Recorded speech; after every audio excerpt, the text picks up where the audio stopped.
जय श्री राम, जय श्री बालाजी सरकार। कैसे हैं आप सभी? स्वस्थ होंगे एवं हम आप सभी के मंगल में भविष्य की कामना करते हैं।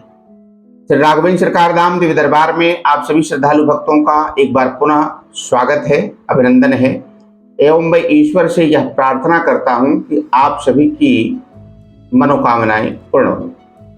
आज का मुख्य विषय यह है कि हमारा धंधा, बिजनेस या व्यापार या हमारी दुकान नहीं चलती तो क्या करें ऐसी समस्या में कि दुकान चले। देखिए, ये तो विधि का विधान बनाया हुआ है कि जितना आपके भाग्य में होगा उतना मिलेगा, लेकिन ज्योतिष पद्धति वास्तु शास्त्र के हिसाब से, मैं इसका जानकार तो नहीं लेकिन पढ़ता रहता हूं तो हमें भी थोड़ा बहुत ज्ञात होता है या मुझे पता चलता है, जिस विषय को मैं आप सभी तक पहुंचाने का प्रयास करता हूं।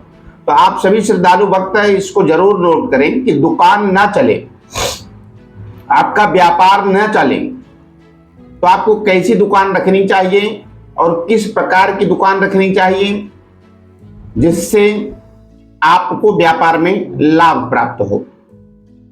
तो आप सभी श्रद्धालु भक्तों का एक बार पुनः श्री राघवेंद्र सरकार धाम दिव्य दरबार में हार्दिक स्वागत है। यह पद्धति जो है वास्तु शास्त्र के अंतर्गत आती है। वास्तु शास्त्र के अंतर्गत ही आप इनमें लाभ प्राप्त कर सकते हैं, आपको सफलता प्राप्त हो सकती है। तो दुकान में विशेषतः ये ध्यान रखना है कि आपकी जिस भी वस्तु की, मिठाई की हो या सोने चांदी तांबा पीतल कांसा की हो या किसी भी कपड़े की हो या कोई भी ऐसी दुकान हो, दुकान को साफ और सुरक्षित रखें, पहला ध्यान देना है।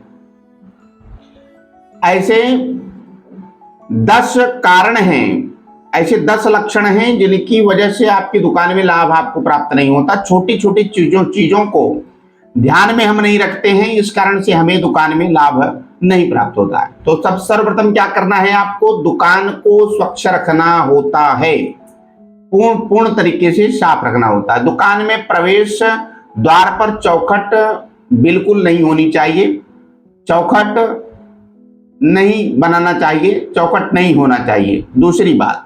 तीसरी बात, दुकान के सामने बिजली खंभा या कोई इस प्रकार का खंभा नहीं होना चाहिए जिससे आपको क्षति पहुंचे, ऐसा वास्तु शास्त्र कहता है, मैं नहीं कह रहा हूं।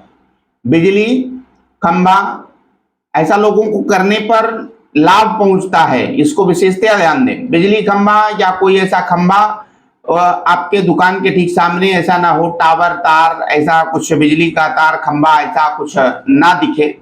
14 है, कूड़ा सड़क पर ना डालें।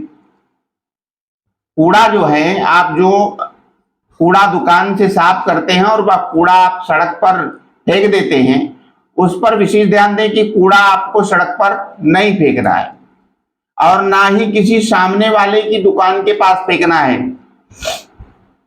सामने वाले की दुकान के पास भी नहीं फेंकना है, उसको सुदूर ले जाकर के, दूर थोड़ा सा ले जाकर के फेंकना है। तो सड़क पर ना डालें, ना किसी की दुकान पर डालें। फिर इसके बाद अगला है, सुबह दुकान पर कपूर अवश्य जलाएं। कपूर जो है वह निगेटिविटी को दूर करने में बहुत ही सहायक है, तो कपूर को जला कर रखें। प्रातः काल जरूर जलाएं, संध्या काल जरूर जलाएं। कपूर की स्मेल जो है वह आपकी दुकान में होनी चाहिए। ऐसा करने से आपकी दुकान में नकारात्मक ऊर्जा जो होती है वह चली जाती है और आपकी दुकान में उपयोग होने वाले उपकरण जो आप प्रत्येक दिन उपयोग में लाते हैं, जो भी उपकरण आप इस्तेमाल करते हैं, उस उपकरण को आग्नेय कोण में रखें। हमेशा उस उपकरण को आग्नेय कोण में रखें। आग्नेय कोण में रखने से भी लाभ आपको प्राप्त होता है। तो सबसे पहले सुगम और सुंदर यह है कि आप अपनी दुकान को स्वच्छ रखें, साफ रखें, साफ सुथरी लगनी चाहिए दुकान। कई ऐसे टोटके हैं, कई ऐसे त्राटक हैं, त्राटक बिंदु के माध्यम से भी आपकी दुकान चलती है। तो यदि आपको इस विषय पर किसी प्रकार की जानकारी चाहिए, त्राटक बिंदुओं पर कि व्यापार के लिए त्राटक क्या करना चाहिए, ये गुप्त होता है, इसे जो है सोशल मीडिया पर या वीडियो के माध्यम से हम आपको बता नहीं सकते, तो आप जो है इन छोटे छोटे उपायों को जान सकते हैं व्हाट्सएप चैट के माध्यम से।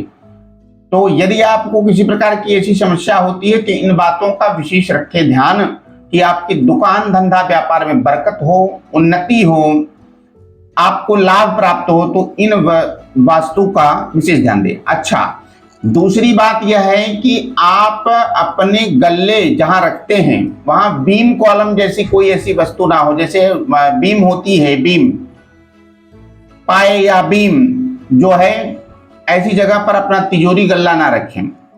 ठीक है।